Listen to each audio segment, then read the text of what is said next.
وللصديق رجحان جلي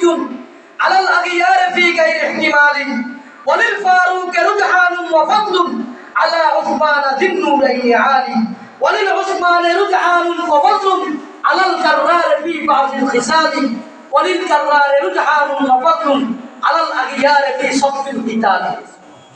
হযরত আলী রাদিয়াল্লাহু তাআলা সে আলী রাদিয়াল্লাহু তাআলাকে বললেন ওয়ান্তা ইয়া আলী হে আলী তোমার কাছে কয়টা জিনিস প্রিয় তখন আলী রাদিয়াল্লাহু তাআলা বলেন আমার কাছে তিনটা জিনিস প্রিয় বলে তোমার মহব্বতের বস্তুগুলো কি বলে আমার মহব্বতের বস্তু হইল আসসামু বিসাইফ বিসাইফ গ্রীষ্মকালের তারা যখন উত্তপ্ত প্রখর রৌদ্র মরুভূমি এরকম টকটক করে এই মুহূর্তে রোজা রাখা এটা আমার কাছে গ্রীষ্মকালে গরমকালে দিন অনেক বড় রাত অনেক ছোট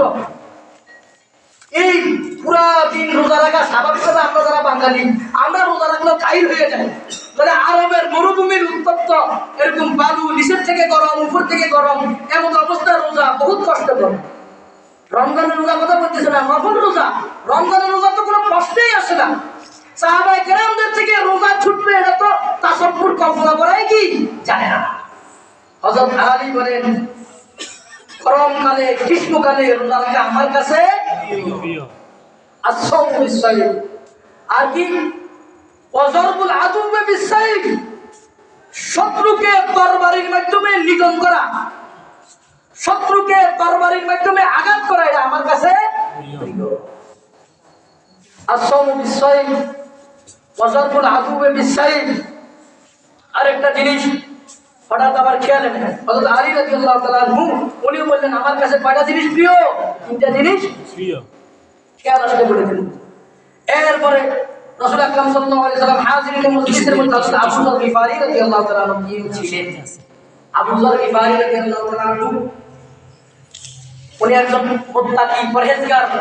আপনার দুনিয়া বিমুখী একজন সাহাবী হযরত আবু যর গিফারি রাদিয়াল্লাহু তাআলা আনহু এরকম একজন সাহাবী যার ব্যাপারে রাসূল বলতেছেন আরে আবু যর তবুক যুদ্ধে যখন অংশগ্রহণ করে তখন বলতেছেন আবু যর একাই একাই আসতেছে যখন একসাথে যখন যুদ্ধে যাইতেছে তখন আবু যর গিফারি দুর্বল হয়ে গেছে যাইতে পারে না হযরত আবু যর গিফারি বলতেছেন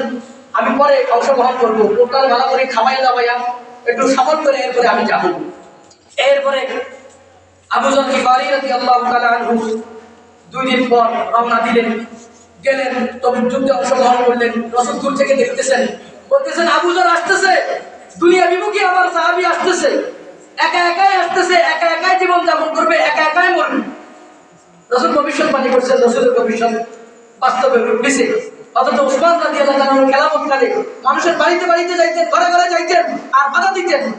তোমরা কেন খানা মজুদ করো কেন খানা গোডাউন করো এটা নিষেধ এভাবে যখন মানুষকে বিরক্ত করতেছেন এরকম দুনিয়া বিমুখ একজন সাহাবী ছিলেন তো উনি কি করলেন সাহাবায়ে কেরাম নালিশ করলেন উসমান রাদিয়াল্লাহু তাআলার দরবারে তখন উসমান রাদিয়াল্লাহু তাআলা বললেন আপনি যেহেতু দুনিয়া চান না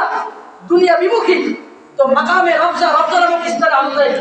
আবু যর গিফারিকে দেশান্তর করলেন ওইখানে আবু যর গিফারি অবস্থান করছেন ওইখানে মারা গেলেন পরবর্তীতে আব্দুল্লাহ ইবনে মাসউদ রাদিয়াল্লাহু তাআলা যখন কুফা থেকে মদিনায় আসতেছেন প্রতিমধ্যে দেখেন আবু যর গিফারি ইন্তেকাল করছেন তো তিনি তার কাফনের এবং জানাজার কি করলেন ব্যবস্থা করলেন সেই আবু যর গিফারি রাদিয়াল্লাহু তাআলা আনহু যখন হাজিরিনের মজলিসে উনি একজন ছিলেন তো রাসূল সাল্লাল্লাহু আলাইহি ওয়াসাল্লাম বলতেছেন ওয়ান্তা ইয়া আবু যর হে আবু যর তোমার কাছে কয়টা জিনিস প্রিয় উনি বলতেছেন আমার কাছেও তিনটা জিনিস প্রিয় আল জাউ ওয়াল মারজু ওয়াল মাউত আমার কাছে তিনটা জিনিস প্রিয় একটা হলো ক্ষুধার্ত থাকা এটা আমার কাছে প্রিয় ক্ষুধার্ত থাকা আমার কাছে প্রিয় ওয়াল মারজু অসুস্থ থাকা আমার কাছে প্রিয় ওয়াল মাউত মৃত্যুবরণ করা আমার কাছে আনকমন ওনার মহব্বতের বস্তুগুলো আনকমন এই কারণে রাসূল সাল্লাল্লাহু আলাইহি ওয়াসাল্লাম ওয়ালিমা যা ইয়া আবু যর হে আবু যর এটা কেন তোমার কাছে ক্ষুধা প্রিয়